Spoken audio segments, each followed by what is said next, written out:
Kita hari ini Pak ada masalah dikit langsung cari orang kaya, pikir siapa yang bisa bantu saya, bank mana yang bisa tolong saya, dukun mana yang bisa bantu saya. Aina Allah, mana Allah ini. Maka mulai hari ini kita latihan Pak, memperbaiki iman kita. Ini iman ini penting Pak. Yakin sempurna yang berkuasa hanya Allah saja, titik, tidak ada komanya Pak. Yang berkuasa hanya Allah, selain Allah tidak punya kekuasaan. Selain Allah ini makhluk, semua makhluk dikuasai oleh Allah. Presiden tak punya kekuasaan, gubernur tak punya kekuasaan, wali kota, bupati tak punya kekuasaan, pak camat tak punya kekuasaan. Jangankan menguasai orang banyak, menguasai diri mereka pun mereka tak mampu. Hanya Allah satu-satunya zat yang berkuasa mutlak. Itu iman Pak. La ilaha illallah. Hanya Allah yang menciptakan, selain Allah diciptakan. Hanya Allah yang memelihara, selain Allah dipelihara. Hanya Allah yang memberikan rezeki, selain Allah diberikan rezeki. La ilaha illallah. Kita tidak berjumpa, namun Allah jumpakan kita. Kita tidak berpisah, namun Allah yang pisahkan kita. Libatkan Allah dalam setiap aktivitas, setiap perkataan. Itulah tauhid, itulah iman. Kita tidak duduk, namun didudukkan oleh Allah. Ya, Pak. Jadi beda orang-orang musyrik dengan orang mukmin itu bedanya mudah membedakan. Suruh dia bicara. Orang musyrik tak pandai sebut nama Allah. Kita tidak berjalan hadirin, namun kita diperjalankan oleh Allah. Kita tidak hidup, namun kita dihidupkan oleh Allah. Dan gak lama lagi kita semua akan mati. Ini kalau saya lihat wajah-wajahnya ini gak lama lagi.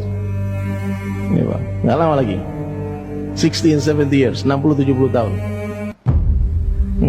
Ada yang 100 tahun umur di sini? Nggak ada. Ada? Jadi hadirin sekalian, kenali Allah. Ini perkara yang paling penting dalam kehidupan manusia. Iman. Ketika di hati ada kebesaran Allah, hadirin sekalian, ma fi qalbi ghairallah. Tidak ada makhluk di hati. Dunia di tangan, di hati jangan. Nah, mobil taruh di garasi, jangan masuk hati. Istri disayang saja, jangan masuk hati. Di hati hanya Allah saja. Berat ini Pak. Mengeluarkan makhluk dari hati ini berat. Mengeluarkan anak yang cakap-cakap, yang pintar-pintar dari hati itu berat Pak.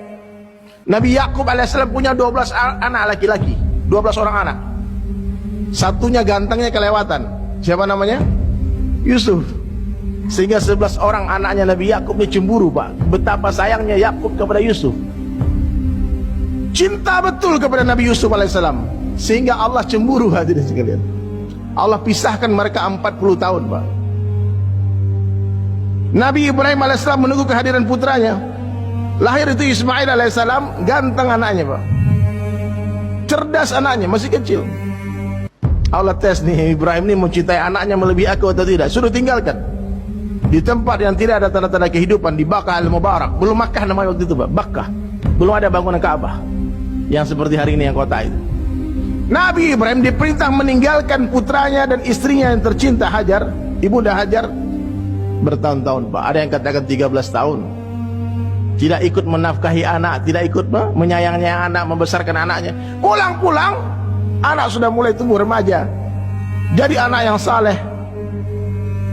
Terpincut lagi hatinya Nabi Ibrahim melihat anaknya yang saleh itu Pak. Allah tes lagi, hei Ibrahim, sembelih itu anakmu. Berani gak itu? Betul gak kau mencintai aku melebihi anakmu? Hati-hati Pak, kalau punya anak nih jangan biasa-biasa saja, jangan terlalu cinta. Jangan takut kali Pak sama anak. Jangan takut sekali kehilangan istri. Takutlah hanya kehilangan Allah. Dalam satu hadis qudsi Allah jelaskan, sekiranya kalian semua mendapatkan aku, kata Allah, kalian akan dapatkan segala-galanya. Tapi apabila kalian kehilangan aku, kalian akan kehilangan segala-galanya. Tidak masalah kita kehilangan seseorang karena Allah, jangan sampai hilang Allah karena seseorang. Tidak masalah kita kehilangan pekerjaan karena Allah, jangan sampai hilang Allah karena pekerjaan. Tidak masalah kita kehilangan pangkat jabatan, popularitas karena Allah, jangan sampai hilang Allah karena itu semua. Iya Pak.